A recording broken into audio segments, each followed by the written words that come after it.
E quando tudo dá errado? E mesmo assim o bem triunfa, Gui. Como assim? Né? Como é que o bem pode triunfar quando tudo tá dando errado, gente? É isso que nós vamos conversar aqui nessa live. Boa tarde, meus irmãos. Paz. Paz a todos, boa tarde, tudo bem? Nós estamos aqui na nossa conversa fantástica, onde a gente vai começar a falar sobre... E já começamos, né, na semana passada, a falar sobre fantasia cristã. A gente tá aqui com o Dani, nosso amado irmão que ama muito o Senhor, as Escrituras e literatura. Um homem que lê, parece uma máquina de leitura e ama muito o Senhor, né, e ensina muito pra gente. E só resumidamente, né, para os irmãos que estão entrando nessa live pela primeira vez, estão assistindo gravado, né, nós vamos fazer uma série de lives aqui explicando esse universo fantástico, né, que revela o Evangelho, principalmente em alguns autores. Sim, alguns como Tolkien, né? J.R.R. Tolkien, ou John Ronald Reuel Tolkien. Que escreveu o quê? O que ele escreveu? Escreveu nada mais, nada menos do que para mim, é a maior obra fantástica do século, né? O Senhor dos Anéis. Depois nós temos o C.S. Lewis, né? Que é o amigo de Tolkien. Escreveu nada mais, nada menos do que as Crônicas de Nárnia. A segunda. Teve outras, eu ponho em pé de igualdade. Se eu falar aqui que o Senhor dos Anéis é melhor que Nárnia, vai dar uma briga. Né? Os meus próprios amigos brigam. Até eu brigo também, porque eu brigo comigo se eu falar isso, porque cada um se complementa, né, Gui? E além desses, tem outros romances que tanto Tolkien como Lewis escreveram, romances fantásticos, né? A gente tem o C.S. Lewis escreveu as Crônicas de Nárnia, mas também escreveu a trilogia cósmica, escreveu O Grande Divórcio, The Great Divorce, né? Escreveu também Cartas de um Diabo ao Seu Aprendiz, escreveu também, né, o mito de Eros e Psique, lá, Até que Tenhamos Rosto, né? E outras obras muito preciosas, né? O Tolkien escreveu uma série de livros, além do Senhor dos Anéis. O Senhor dos Anéis é a ponta do iceberg da história, o negócio é muito mais profundo.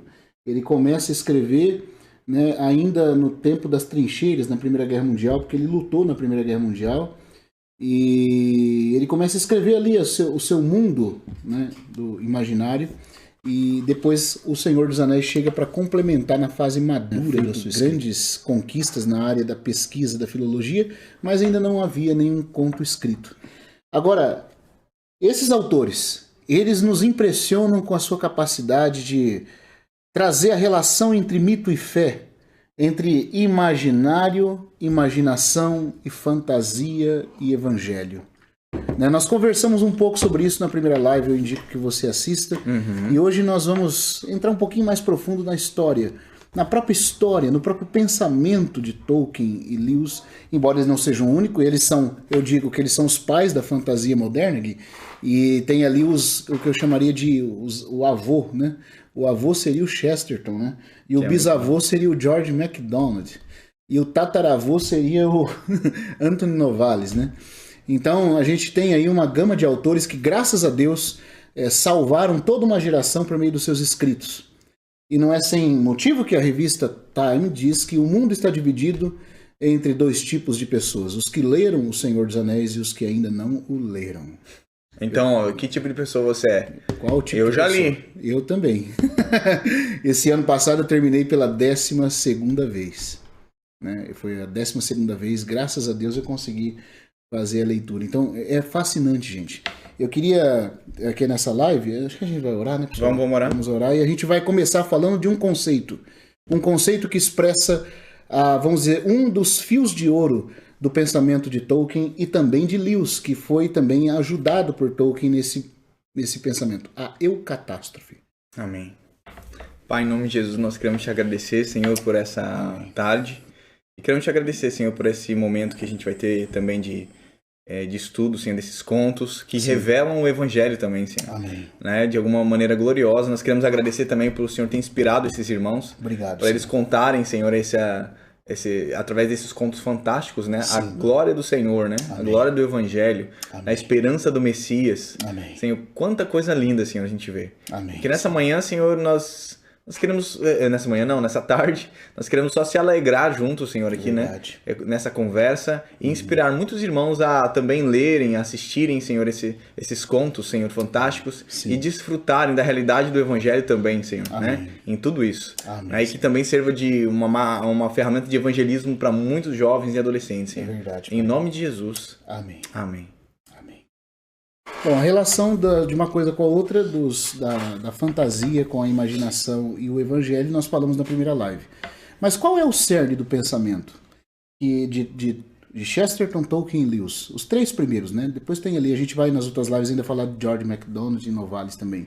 Mas principalmente desses três. E aqui eu quero me concentrar principalmente no Tolkien, porque ele conseguiu condensar isso de uma forma que inclusive foi o que levou o C.S. Lewis a se converter do ateísmo ao cristianismo de forma tão impactante como foi. E fez do Lewis um defensor da fé cristã de um jeito que impressionou todos que vieram depois dele e começaram a ler seus livros. Até o próprio Tolkien falou, meu Deus, ele ficou um guerreiro mesmo. Né? O Tolkien até falava assim, mas... foi até uma surpresa. O Tolkien não achava que ia chegar tão longe, né, esse impregnar na alma do Lewis. E Deus usou o J.R. Tolkien para poder levar o seu amigo à conversão. Mas qual é o cerne do pensamento dele? Tolkien era um cristão profundamente devoto. Se você pegar, por exemplo, as cartas de J.R. Tolkien, você vai ver que tanto ele fala muito sobre a sua obra, né, e sobre algumas coisas da sua vida, mas uma das coisas que ele mais dedica tempo é sobre as questões ligadas à fé. Porque ele nasceu num lar protestante, eu só vou contar um pouquinho da história dele para a gente entender o pensamento. Ele nasceu num lar protestante, né, na verdade a família dele era católica e se converteu ao protestantismo. E aí por conta disso, naquela época, muito mais do que agora, se você deixava a religião tradicional da família, aquilo era considerado um insulto, era considerado uma desonra, era considerado um sacrilégio. Então a família dele sofreu muito, porque depois que o pai dele falece, a mãe dele fica sozinha para criá-lo com seu irmão, e ela pede ajuda dos parentes que são protestantes, e eles negam ajuda porque ela tinha se convertido novamente os parentes não ajudam, e o que ela faz? Ela fica sem recurso. E porque ela tinha se convertido ao protestantismo, né, ao catolicismo, aliás, ele nasce num lar protestante, se converte ao catolicismo, e aí os protestantes da família não o ajudam.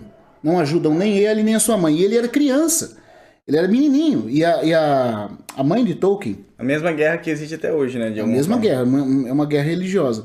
A mãe do Tolkien não tem o que fazer, ela começa a trabalhar, né, a sofrer muito para poder criar os filhos, e ela encomenda eles às mãos do padre Francis Xavier, né, o Francisco Xavier, o padre que abraça os dois meninos e começa a cuidar deles.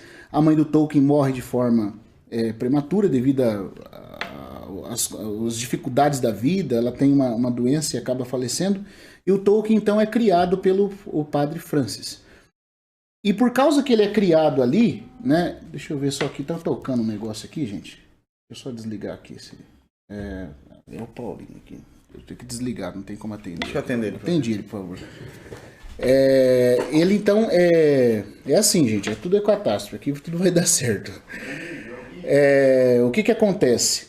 Ele vai, então, ser criado pelo o padre Francisco, né, o Francis, e ele vai ser educado num conceito profundamente piedoso dentro da religião católica. E ele entende que a mãe dele, por ter morrido cedo e ter passado grandes dificuldades para ter criado a ele e seu irmão, ela foi como uma mártir, né, porque ela se doou inteiramente pela causa superior a si mesma, pelo bem dos filhos, pelo bem da alma dos filhos.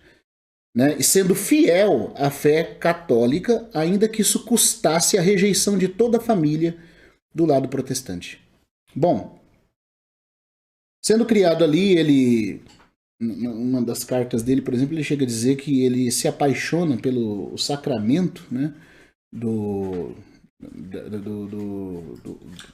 vamos dizer assim, da fé católica, da fé cristã, o sacramento da hóstia. Ele se comove com aquilo logo cedo e ele se torna cristão convicto, né? E aí depois ele passa por um período de formação intelectual, estudando.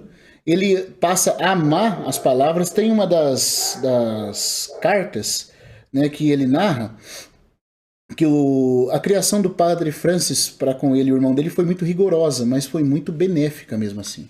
Graças a Deus foi muito benéfica, porque ele pôde absorver tudo que era ligado à fé cristã de uma forma muito, muito, como é que eu posso falar? Muito proveitosa, né? E aí o que acontece? Ele se torna um estudioso em Oxford e ele começa a amar as palavras. Ainda quando ele era adolescente, ele tem uma experiência de ver um vagão, e nesse vagão tinha algumas letras como em runas, e ele começa a achar assim, poxa, se tem palavras, tem uma história. As palavras são para poder expressarem alguma história. E aí ele começa a fazer essa relação entre a história e a palavra, entre a palavra e o pensamento.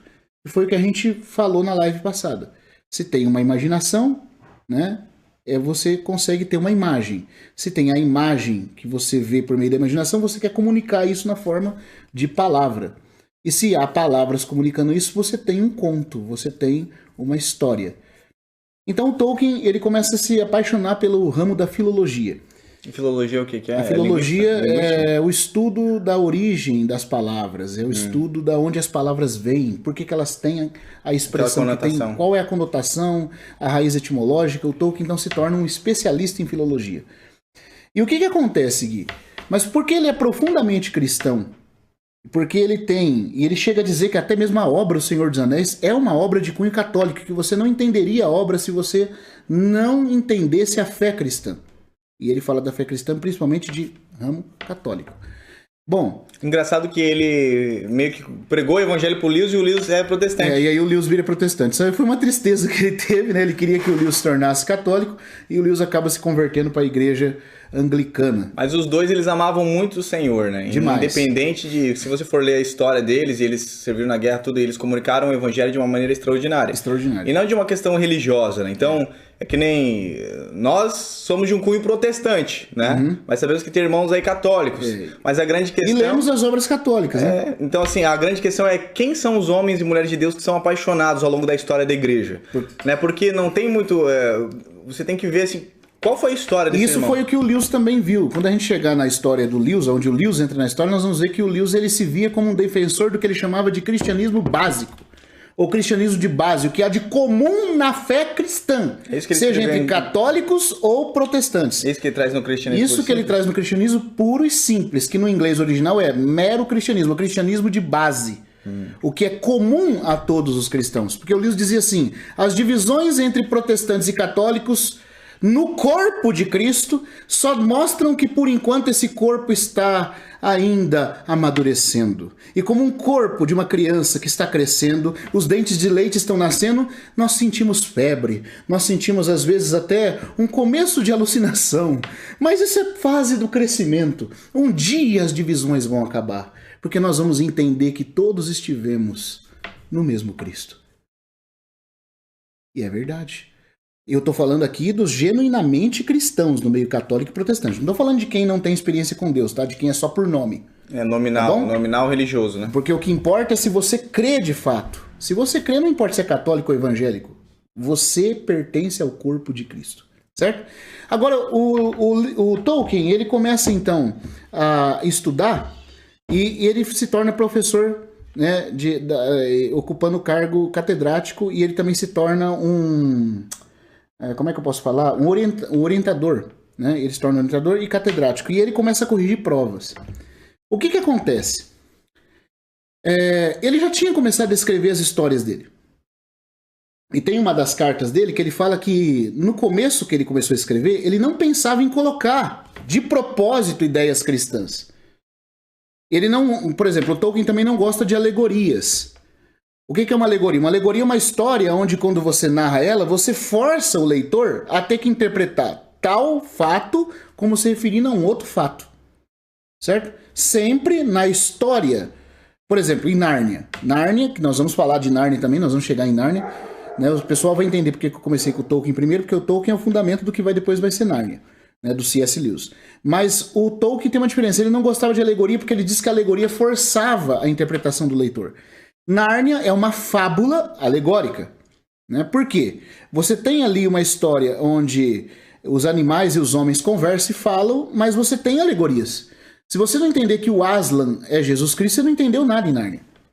Porque sempre que o Aslan aparece, é com Jesus que você está lidando. O Tolkien dizia que esse tipo de história, ele força a interpretação e limita as várias percepções e camadas de riqueza que você pode colocar dentro de uma história. Então ele não gostava de alegoria. Mas ele não contava com o Lewis, né? Você tinha o Lewis no caminho dele, né? Ele não sabia que o Lewis ia amar tanto a alegoria e fazer tão bem a história como fez. E aí, o que acontece? O Tolkien ele começa a colocar a história de forma fantástica, né? Como a história fantástica deve ser. Só que ele mesmo narra na carta dele, numa das cartas, que está naquele livro maravilhoso, As Cartas de J.R.R. Tolkien, ele fala que era uma obra que não intencionalmente colocava questões cristãs e teológicas, mas que no final, propositadamente, havia sim questões cristãs e teológicas por trás. Porque o que acontece é o seguinte, como o padre Paulo Ricardo já diz num curso, né, eu queria até recomendar essas aulas do padre Paulo Ricardo.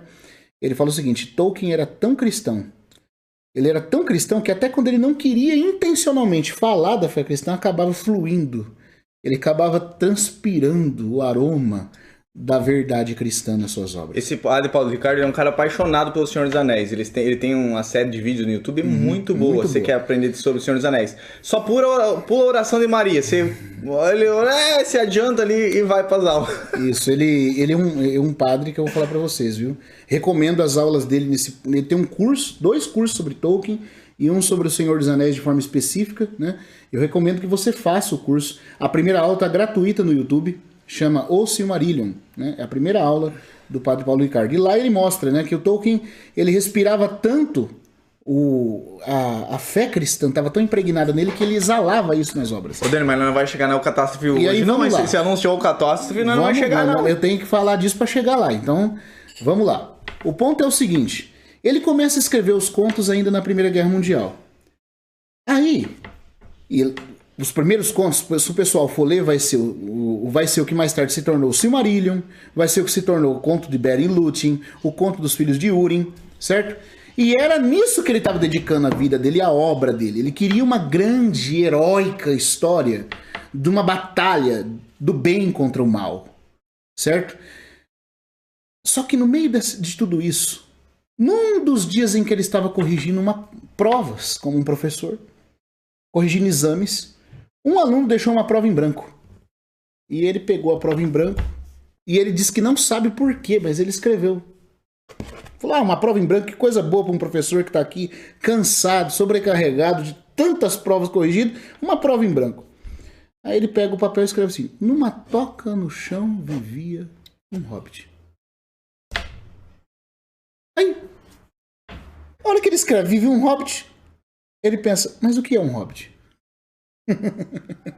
Lembra, ele já tinha parte da história escrita, parte do que ia se tornar o que é chamado de legendário, do corpo de lendas criados por ele, certo? Ele já tinha escrito, alguns em esboço, outros em poemas, em texto, mas estava guardadinho, ele não pensava em publicar. Era uma coisa que era o seu, ele chamava de vício secreto dele, né?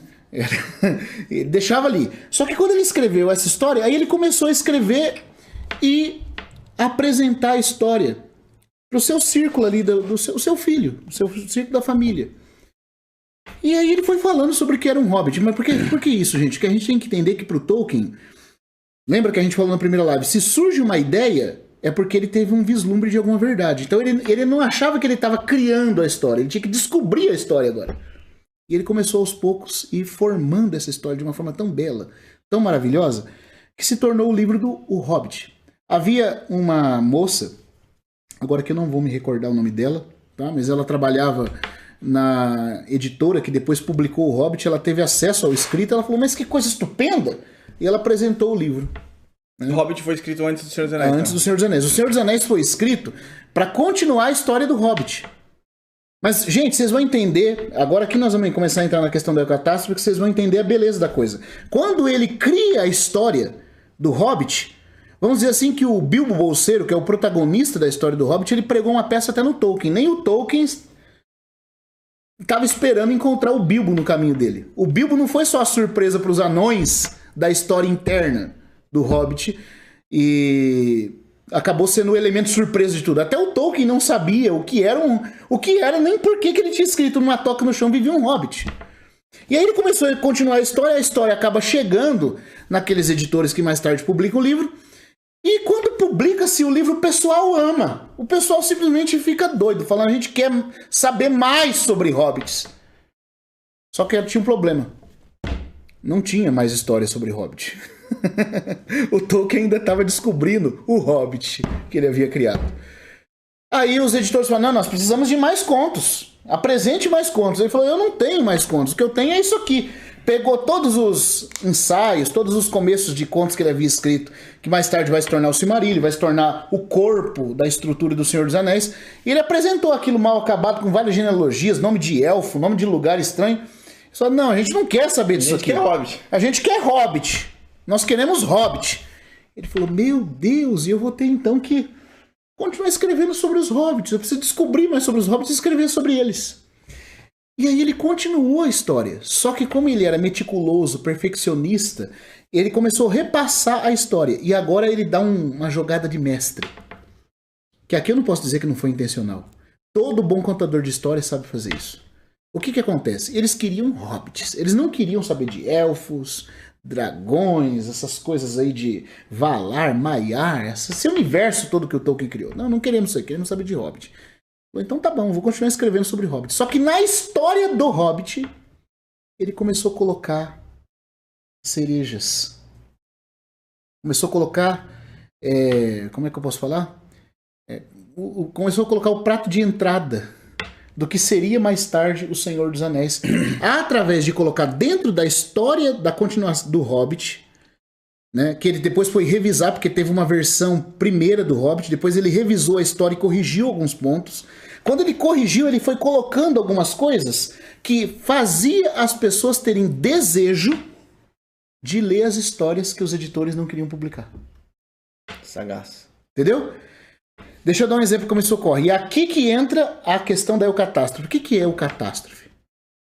A palavra eucatástrofe é uma palavra que o Tolkien, como filólogo, criou para expressar um conceito. El, prefixo el significa bom e catástrofe é queda.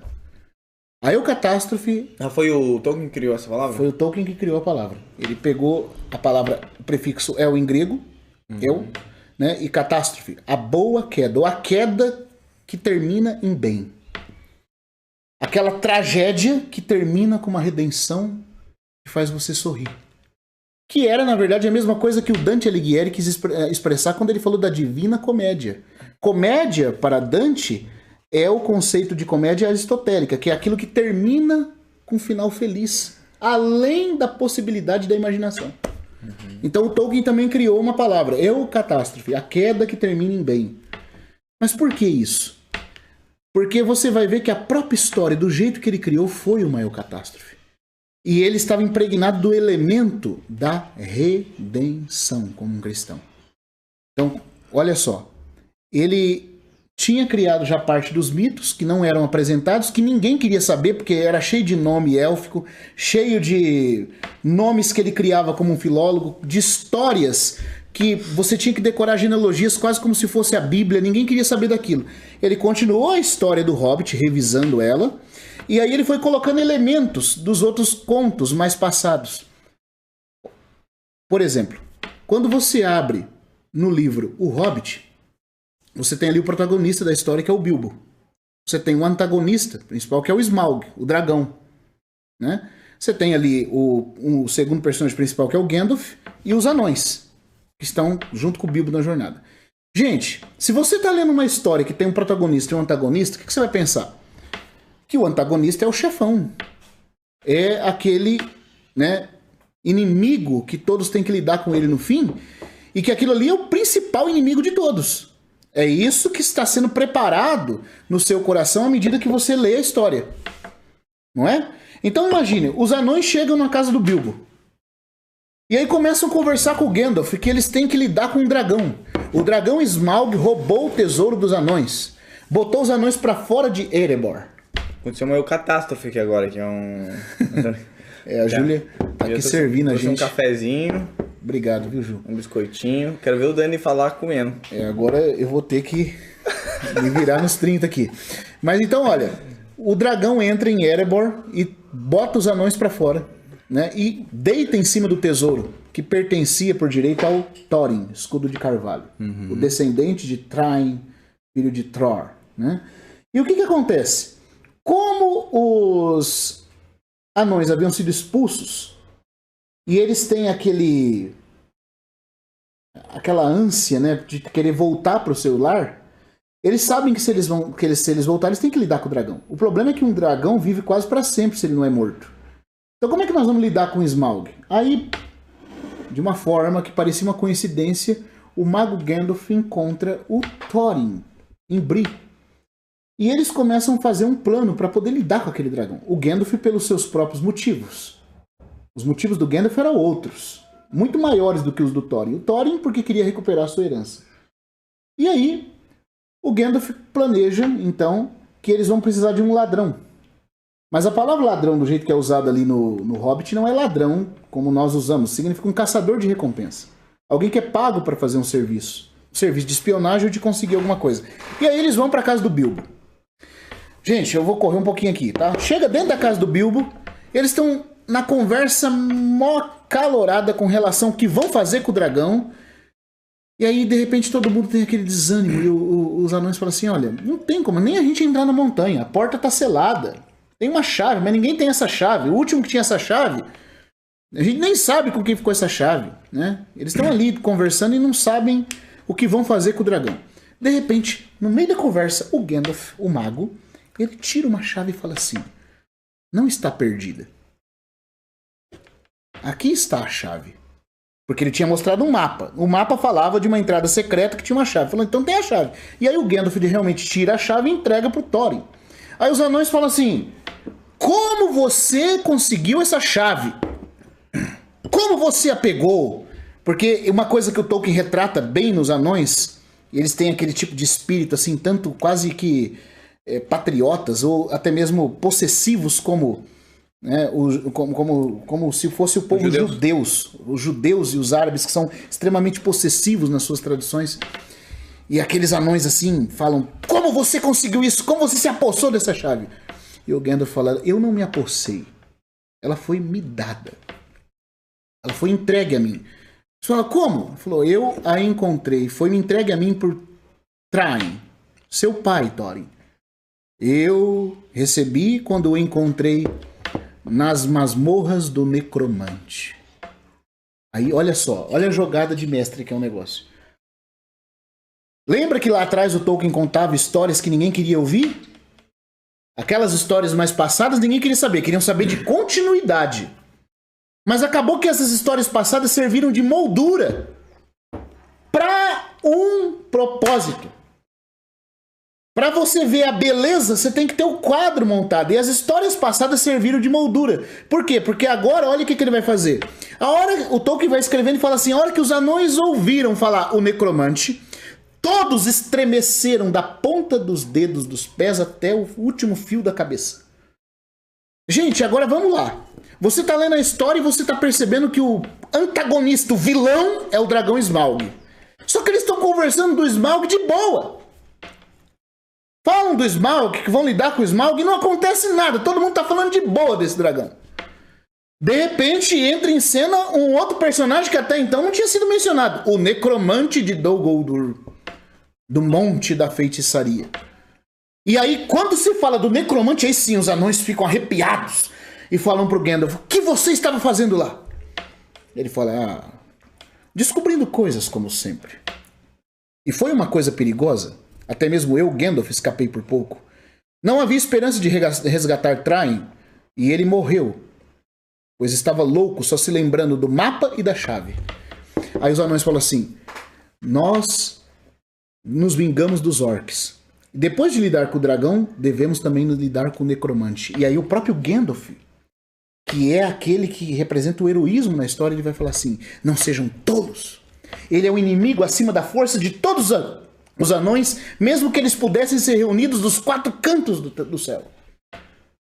O dragão já é tarefa o bastante para vocês. Você fala, cara do céu! Você tá lendo só, você fica assim, quem que é esse necromante, cara? Eu quero saber mais sobre ele. Ele provoca em você essa sede, esse gosto de querer saber quem é o necromante. Quem é esse outro que até o Smaug ficou pequeno? Até o chefão final da história ficou pequeno. E aí, por causa disso, gente, por colocar a história desse jeito, ele começa a história e aí ele cria um desejo de você voltar ao passado para poder seguir ao futuro. Tá entendendo? Ele cria em você o desejo de você, ele desperta a imaginação em você, para você querer voltar lá na origem de tudo e depois ir para o futuro. Todo mundo quer saber quem é o necromante. Por que o necromante faz isso? Quem são os elfos de Gondolin, que também são citados? E aí você vai chegar na origem da história. E é na origem da história que você vai descobrir por que a história segue a forma que segue. Você vai descobrir que a história está falando com você. E ela está falando com você porque ela está mexendo com a sua alma. Ela está mexendo com a sua alma porque a sua alma foi criada à imagem de um Deus que é criador. E ele fala. E a sua alma deseja ouvir. E o que a sua alma deseja ouvir? O principal conceito de todos, o conceito da redenção, da eucatástrofe. Agora falando sobre a eucatástrofe. Quando você volta nos contos antigos, na origem dos contos de Tolkien, você tem o livro O Silmarillion. E no Silmarillion, você chega na eucatástrofe. O Silmarillion, que foi publicado mais tarde, porque o pessoal não queria ler o Silmarillion. O pessoal queria ler Hobbit e Senhor dos Anéis. Só que leram tão bem o Hobbit e o Senhor dos Anéis que depois quiseram voltar no Silmarillion. Porque o Tolkien ficava fazendo isso o tempo todo. Ele jogava a história lá na frente e contava que essa história está ligada a uma história muito mais antiga. E o que é impressionante nele, gente, por isso que eu falo pra você, é muito bom você assistir o filme, não vai assistir o da Amazon não, tá? O da Amazon vocês pulam, aquilo lá não é filme, aquilo lá é uma desgraça, é uma tragédia, tá? Assiste a trilogia do Peter Jackson. É uma tragédia, ele tá dizendo, porque não é fiel ao livro. É uma tragédia que não vai ter o catástrofe, aquilo ali, viu? Aquilo ali não vai ter um final feliz. Não é fiel ao livro, estragou a obra do Tolkien. Mas se você puder assistir do Peter Jackson, assista, mas leia os livros principalmente. Você vai perceber que o Tolkien fica criando essa moldura o tempo todo. Ele joga você na história aqui, mas faz você ter desejo de voltar para descobrir como foi lá atrás. Por que a coisa tá aqui desse jeito? Por que ela começou e como ela começou lá atrás? Isso é maravilhoso. Você tá entendendo? E quando você volta lá atrás, você vai chegar no Silmarillion. O Silmarillion que conta a história das gemas da Silmaril, né, das gemas preciosas, criada pelo elfo Fëanor no início dos primórdios do tempo da história dos elfos. Ele vai ser como o Gênesis do Tolkien. E sabe como é que começa o Silmarillion? Como começa toda a história? É aí que o Senhor dos Anéis e o Hobbit, com todos esses rebobinar que o Tolkien faz, vai jogar você. Ele vai introduzir você no pensamento mais profundo de Tolkien. Posso dizer, talvez, o primeiro dos 3 pensamentos mais profundos dele dentro da obra. A eucatástrofe. Porque no Silmarillion, você tem a história da criação, do que foi chamado de Ea, o universo criado. Mas como é que isso acontece, gente? Então, olha só. Olha só isso aqui. Eu vou falar mais ou menos, tá? Então, se tiver gente aí que já leu, decorou... O Senhor dos Anéis eu li bastante, o Silmarillion só algumas vezes, mas é tão maravilhoso que fica impregnado na memória. Se você, todavia, conhecer a história um pouco melhor do que eu peço a sua indulgência, se eu falhar em alguma coisa. Mas mais ou menos de memória, pelo que eu lembro, das 2 vezes que eu li o livro, começa mais ou menos assim. Havia Eru, o único. Que em Arda é chamado de Ilúvatar. Eru significa o único. Ilúvatar, o nome que os elfos deram, ele é o pai de todos.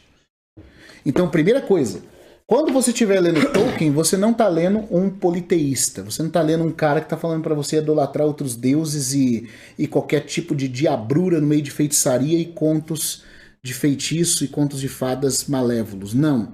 Tolkien é cristão. E dentro da sua própria história... O universo dele também é onde um único Deus. É um universo onde há um único Deus. onipotente, onisciente, onipresente e todo-poderoso. Esse Deus é chamado de Eru, o único.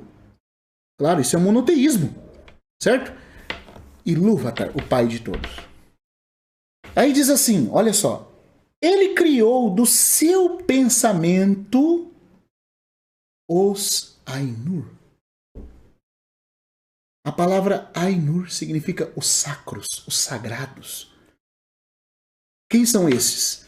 São como arcanjos e anjos.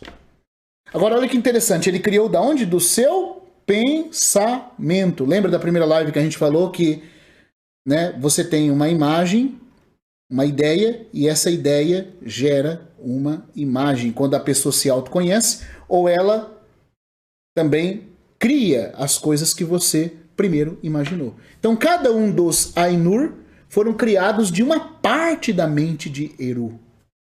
De sorte que nenhum deles compreendia toda a mente de Deus. A mente de Deus é poderosa, majestosa, gloriosa. Só que cada um deles saiu de uma parte. Então, cada um deles entende aquela parte de onde saíram. E para você poder entender o todo, você tem que ter todos eles reunidos juntos, cada um expressando o ângulo que conhecia da mente de Deus.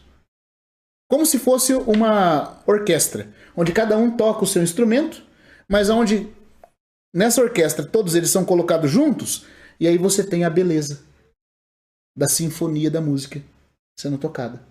É uma música só, mas cada um com o seu próprio instrumento. Então Deus, o que Tolkien quer dizer é o seguinte, ele é tão rico, ele é tão maravilhoso, pessoal. Ele é tão cheio de beleza e glória que um só não é capaz de mostrar tudo que ele é. É preciso de muitos Ainur, cada um expressando um aspecto, uma faceta da multiforme sabedoria de Deus, como diz Paulo. Multiforme, porque tem vários ângulos dessa sabedoria. E aí, os maiores desses Ainur eram chamados de Valar, que são tipo como arcanjos da teologia. E os menores, que também são poderosos, mas de um grau menor, de Maiar. A classe dos Maiar é a menor, a classe dos Valar é a maior. Certo? E aí diz que Eru os cria de seus próprios pensamentos, do seu próprio pensamento, e eles lhe fazem companhia nos salões eternos, fora do tempo. E ele lhes propõe um tema musical para cantar. Ah, a palavra, queridos, a música é a palavra harmonizada no som. Olha que coisa maravilhosa. Isso te lembra alguma coisa? Eu sei que o Tolkien falou que não gostava de alegoria, mas não tem como você não ver nisso aqui uma alegoria. Porque como é que a Bíblia diz? No princípio era a palavra estava com Deus e a palavra era Deus. Todas as coisas foram feitas por intermédio dele, da palavra. A palavra criou todas as coisas. E agora o Tolkien faz com que essa palavra, para poder expressar toda a sua glória e harmonia, seja cantada. Por meio do tema proposto por Eru aos Valar e Maiar. E eles começam a cantar, certo? Eles começam a cantar. Cada um com as suas vozes como símbolos, pífaros, trombetas, e começam a cantar o tema musical. Aí diz que um destes, chamado Melkor. O nome Melkor, Gui, significa aquele que se levanta poderoso. O mais poderoso de todos os Valar. A área dele era o poder. A área dele era o poder criativo. Ele foi criado daquela parte da mente de Deus que falava mais de criação. E ele não tem problema nenhum ele desejar que as coisas sejam criadas, desde que ele faça isso submisso a Eru, em cooperação com Eru, que ele ajude, né, aquilo que Eru criou a ser, então, complementado. Mas o problema é que ele se obcecou em si mesmo. E como a parte que ele foi criado foi a parte da criação, a parte da mente de Deus que ele saiu era a parte do poder criativo, ele quis criar por si mesmo. Então Melkor, aquele que se levanta poderoso, tentou achar em si mesmo a origem da vida. Ele começou a querer por si mesmo achar a causa e o fim de todas as coisas. E diz que ele se inquietava, porque ele queria criar. Enquanto eles cantavam o tema musical proposto por Deus, Melkor ergueu a sua voz de uma forma mais forte que a dos demais e causou uma dissonância na música. Ah, gente, e aí olha só como a história continua. Então diz que Eru se levantou de seu trono e interrompeu, e todos os Ainur emudeceram. E ele pegou a dissonância, olha só, ele pegou a dissonância causada por Melkor, incorporou dentro do tema da música, e a música se tornou mais triste, porém mais bela. Veja, não foi Deus que causou a dissonância.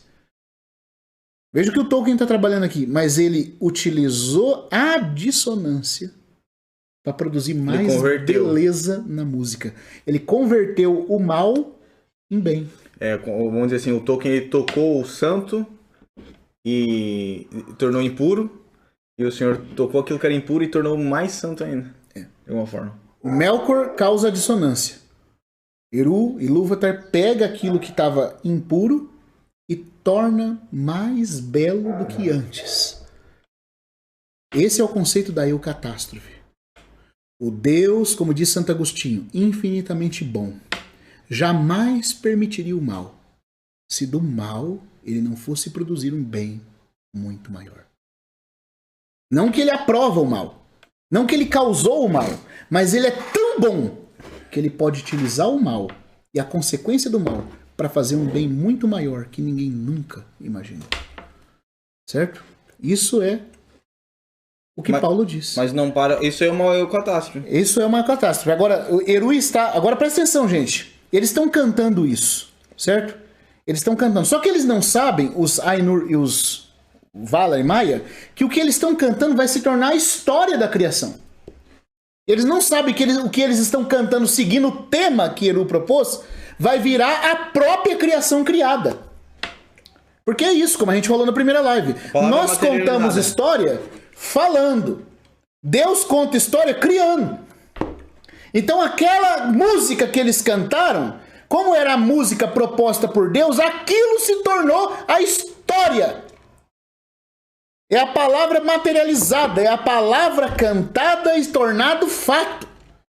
Só que eles não sabiam disso. E enquanto eles estavam cantando, tudo que eles viam era Melkor causar uma dissonância. E Deus, Eru e Ilúvatar, se aproveitar daquela dissonância para causar um bem, uma beleza mais profunda, ainda que mais triste na música. E aí eles começam a cantar de novo, a harmonia começa a reinar na canção, Melkor de novo causa mais uma dissonância. É uma rebeldia musical. Uma rebelião na música. Mais uma dissonância, mais uma rebelião. E Deus se levanta e de novo serve-se daquilo para produzir um tema que agora vai ser mais fino e vai alcançar notas mais profundas. E eles voltam a cantar de novo.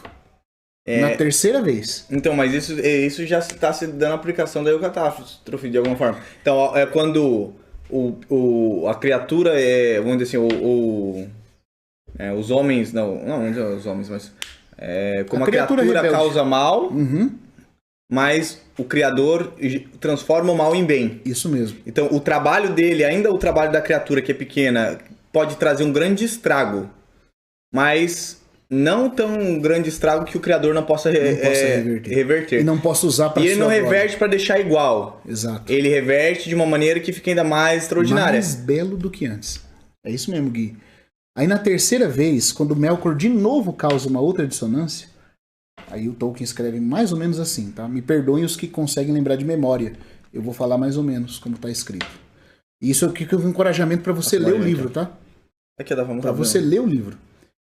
Então, Eru Ilúvatar diz que ele se levanta e num acorde mais profundo que o abismo, mais cortante do que qualquer coisa, mais penetrante, né, do que a luz dos olhos de Ilúvatar. Ele cessa a música e todos eles ficam quietos. Então Eru fala: poderosos são os Ainur, e o mais poderoso deles é Melkor. Mas para que ele saiba que eu sou Eru Ilúvatar, eu sou Eru Ilúvatar, e que ninguém pode alterar a música contra a minha vontade. ou criar alguma melodia sem ter em mim a sua origem mais remota. Ninguém pode criar sem ter em mim a origem mais remota e nem alterar a música contra a minha vontade. E aquele que tentar, olha só o que ele fala, aquele que tentar alterar a música com essas dissonâncias, por exemplo, como o Melkor está fazendo, só provará ser um instrumento meu na realização de coisas profundas e belas, muito mais além do que ele foi capaz de imaginar. Para que vocês saibam que eu sou Eru Ilúvatar e que ninguém pode alterar o curso da música contra a minha vontade. E aquele que tentar só provará ser um instrumento meu na realização de coisas que ele mesmo nunca imaginou. Eu lhes mostrarei as coisas que cantaram. Que estas coisas sejam. E o universo surge. O universo surge, gente. Mas lembre-se da palavra de Eru Ilúvatar. Ninguém pode alterar a música contra a minha vontade. E aquele que tentar, por meio do mal, por meio da rebelião, só vai se mostrar ser um instrumento meu. Sabe o que o Tolkien está ilustrando com isso? A máxima da verdade cristã. Todas as coisas cooperam para o bem daqueles que amam a Deus. Ou Deus faz com que todas as coisas operem juntas para atingir o bem supremo. O bem daqueles que o amam. Para que eles possam ser conformados à imagem do próprio Filho de Deus, que é o bem supremo. Que é nos levar a usufruir da imagem de Deus e da vida de Deus e a contemplação do rosto de Deus. Esse é um bom verso para resumir catástrofe. Todas as coisas cooperam para o bem daqueles que amam a Deus. Até as suas quedas, as suas mazelas. Se você cai, mas você no seu coração ama a Deus, certo?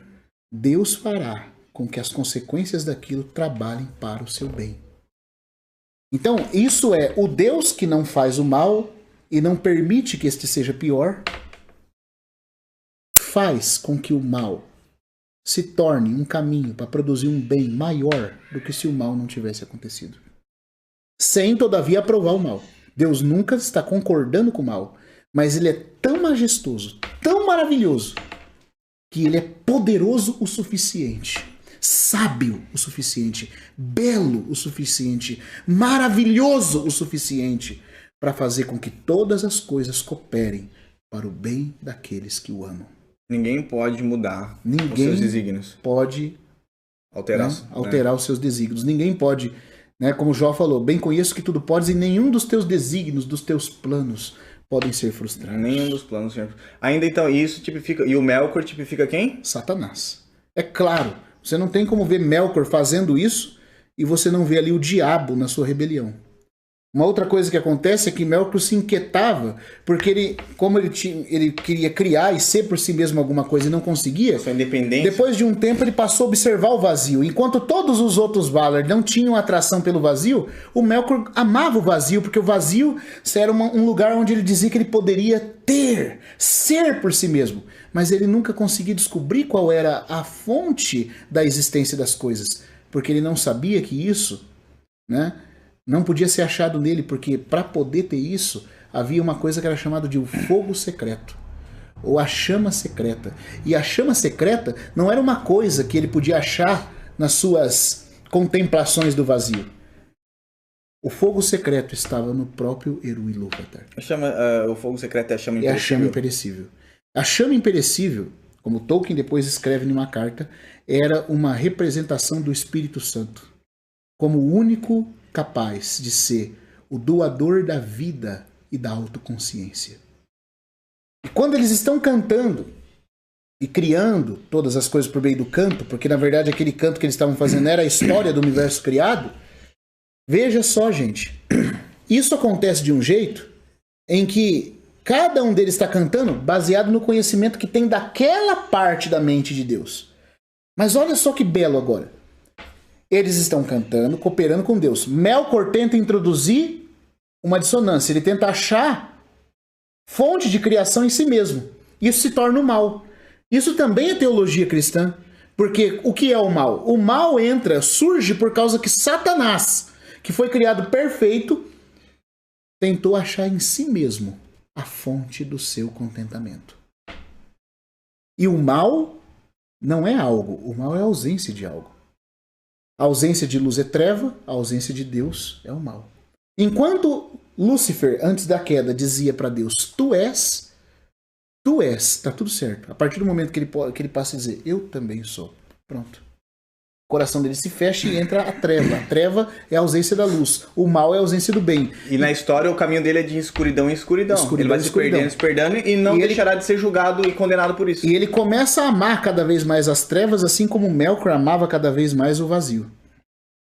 De uma forma incurável. Você está percebendo? Enquanto os outros estão cantando de acordo ou em harmonia com aquilo que conhecem da mente de Deus. Os Ainur, eles são uma representação. Ele quis representar algum tipo de anjo? Ele quis representar os poderes celestiais, né? Porque a Bíblia fala que tem anjos, potestades, né? Principalmente potestades e principados, que são guardiões dos elementos da criação. Então, esses Valar, a palavra Vala, que é os mais altos dos Ainur, dos sagrados, a palavra Vala, no idioma criado pelo Tolkien, significa os poderes, as potestades. Eu nunca cheguei a terminar o Silmarillion, eu tenho que terminar, até ali só metade. Mas eu sou campeão em ler livro até pela metade, irmãos. Mas assim, o Melkor é subjugado já no Silmarillion? No Silmarillion. É porque ele é subjugado... Ele se torna o Morgoth, daí, né? Quando... O Senhor do Escuro, ele se torna o sinistro inimigo do mundo, né? Morgoth. Né? Ele é o primeiro Senhor do Escuro. Depois entra o Sauron na história. Mas, gente, vocês estão percebendo a associação que está sendo feita aqui? Cada um desses seres criados canta, então, em harmonia, em cooperação com Deus. Eles estão exercendo o que o Tolkien depois vai desenvolver, a gente vai ter que ter uma live para falar sobre isso, subcriação. Por enquanto nós estamos falando da eucatástrofe. O que é eucatástrofe? É quando Deus conta uma história na qual o elemento da queda é permitido, mas apenas para causar um bem muito maior no final. E ainda essa queda prova os corações, de alguma forma. Exatamente. A queda... Mas essa aprovação dos corações, baseada na queda, não tem origem no Senhor. Não, o Senhor não criou o mal. Rebelião da criação. O mal é o livre-arbítrio mal usado da criatura. É isso. Então isso já é uma coisa, acho que nós temos poucos minutos, mas você poderia fechar com isso aqui porque acho que tem tudo a ver com a live de hoje. Deus criou o mal? Deus não criou o mal. Mas em Isaías 45, é sempre o argumento, Isaías 45 que eles usam, 45, né? Eu, Senhor, eu criei o mal... e formo as trevas, eu faço a luz. Eu, Senhor, faço todas essas coisas. É que você tem que ver ali que Isaías está falando num tempo, né, dentro do chamado do rei Ciro. O chamado do rei Ciro para libertar o povo de Israel do cativeiro. E para Ciro poder ser coroado como imperador, o grande rei imperador persa, ele teve que causar muitas guerras. Essas guerras, do ponto de vista daqueles que as vivenciaram e foram derrotados nas batalhas, eram um mal. E o Senhor fala, eu crio esse mal. Mas o criar de Deus ali não é Deus ser a origem do mal moral. Certo? Do fator mal moral. É o acontecimento trágico que por permissão de Deus e pela sua vontade preveniente é permitido surgir no mundo. Mas esse mal... E o mal moral? Qual é a origem do mal moral? O mal moral, o mal que é contra o caráter santo de Deus, surge do uso indevido que a criatura faz do seu livre-arbítrio. Interessante. Certo? O Senhor fez algo bom... E aí aquilo que ele fez é usado pro mal. Bom, aquilo que foi usado. Por exemplo, o próprio livre-arbítrio que ele permitiu é bom. A livre escolha, a livre possibilidade de escolha, isso é bom. Mas o que o querubim caído fez com essa possibilidade de escolha? Escolheu não permanecer unido a Deus. O livre-arbítrio em si é bom. Agora, a escolha que a criatura faz usando esse livre-arbítrio pode não ser bom. E vai ser bom sempre que a criatura se estiver unida ao sumo bem. O sumo bem é Deus. Deus é o bem supremo. Enquanto a criatura, com a liberdade boa que Deus deu, permanecer voluntariamente unido a Deus, tudo está em ordem. Porque Deus é a ordem, a beleza, a glória e a felicidade suprema.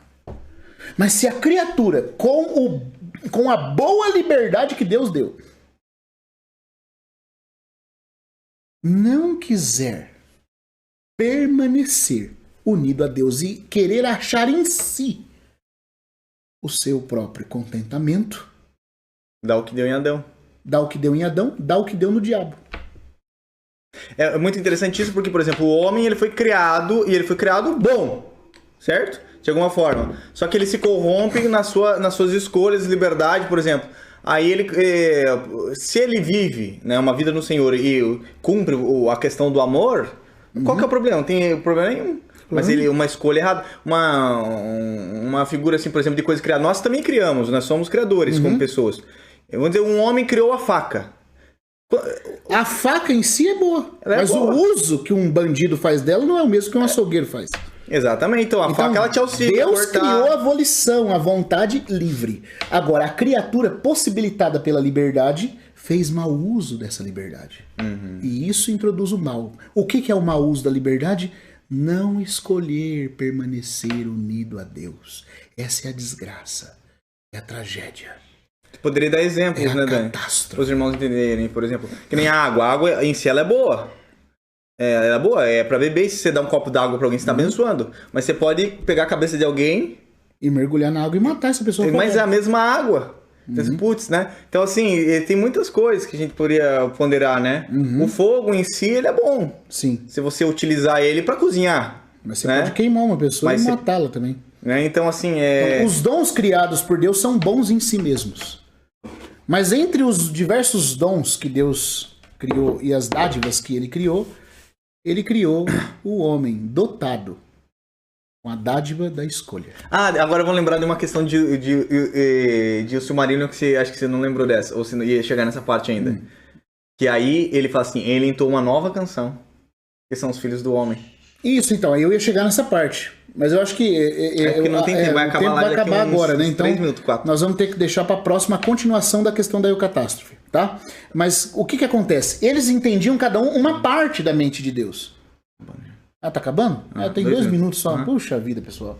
Vai ter que ficar para a próxima. Mas essa dos homens é legal porque de alguma forma ele tá mostrando qual que é o nosso papel. Primeiro, Gui, é o seguinte, ele tá trabalhando aí o conceito da redenção, o conceito da eucatástrofe, que Deus só pode permitir o mal para produzir um bem muito maior. Ele está mostrando que cada um só compreende uma parte da mente de Deus e dos Ainur, e para poder entender o todo, eles têm que estar todos juntos. Mas tem coisas que Deus guardou para si mesmo. Por exemplo, o Gui lembrou agora. A chegada dos homens e dos elfos não era algo que eles entendiam, porque Deus tinha guardado em segredo no seu coração. Foi algo que ele criou diretamente sem a ajuda de ninguém. Foi um exercício livre da sua própria autoridade soberana. Ele criou por amor e estava velado em amor. E agora, para que os Ainur, os Valar e Maia, conheçam a parte mais profunda do coração de Deus, eles têm que ficar observando os homens e os elfos. Que foi criado dele por ele mesmo. Por ele mesmo. Isso tem uma alegoria muito grande, nós vamos concluir aqui, com a criação do homem feita à imagem de Deus e que é tão maravilhoso, trazendo essa imagem que espanta até mesmo os anjos e os principados. E os anjos estão aprendendo acerca do coração de Deus à medida em que observam a formação de Cristo nos homens. Entenderam, né, irmãos? O tempo está acabando. Nós vamos continuar na próxima live, gente. Que Deus abençoe a todos. Até a próxima. Paz, meus irmãos. Então, se liga. Né? Essas lives aqui elas vão revelar muito sobre a história maior também das Escrituras. Vai ser muito legal. Paz. Tchau, tchau. A gente vai acabar sozinho. Só respondendo aqui a irmã Maria Helena, que vai aparecer só pro YouTube aqui, ó. Só eu que não gosto do Senhor dos Anéis, irmã Maria Helena aí, ó. É normal não gostar enquanto não leu. Minha irmã. É normal. Que você lê, a hora que você vê, entender o que eles estão mostrando no Evangelho. É a complexidade, né, da história bíblica, mas como eles trouxeram de uma maneira tão mágica, tão magnífica, tão fantástica, né, e linda.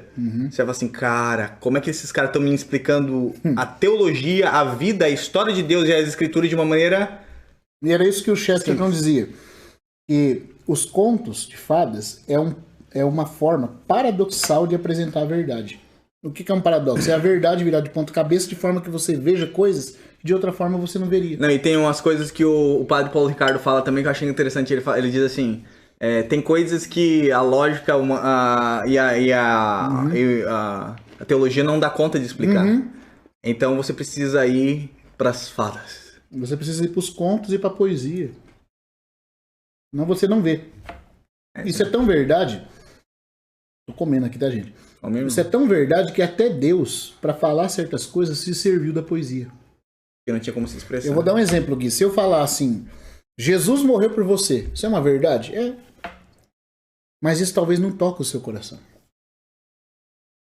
Mas se eu colocar de outra forma, se eu falar assim, como Friedrich Weber fez utilizando a poesia. E tem hora que você não pode utilizar só a poesia, você tem que usar mitos. E a fantasia. Por isso que até Deus se serviu do aspecto, né, da ludicidade, da poesia e dos contos, por exemplo, no Evangelho nas Estrelas, para poder ilustrar a verdade da redenção. Então, se eu colocar de forma poética que Jesus nos amou, muitas vezes vai tocar melhor o seu coração do que eu apenas fazer isso de forma lógica. De forma lógica, racional, eu falo, Deus nos ama, Jesus me amou, morreu por mim. Agora, se eu falar assim, como Friedrich Weber fez, qual foi teu crime, querido Senhor? Pois pela terra e o céu tu foste julgado. E foi achado culpado de muito amor. Jesus, nosso amor, foi crucificado. Irmão, o que toca mais? Eu só dizer que Jesus morreu por você? Ou eu dizer que a única culpa dele foi o amor? Muito louco. E colocar com essa pergunta que mexe com o coração, porque se estão morrendo só bandidos da pior espécie na cruz, a pergunta que fica é, qual foi o crime dele para ele ser pregado lá? Você percebe que a poesia leva você a refletir de uma forma que apenas o aspecto racional não leva. Ela altera o próprio estado de espírito. Ela altera o seu coração. E então irriga a sua mente. Para que você consiga tocar em coisas que de outra forma você não ia conseguir observar. E a mesma coisa acontece com os contos fantásticos. É especial para você, irmã Maria Helena.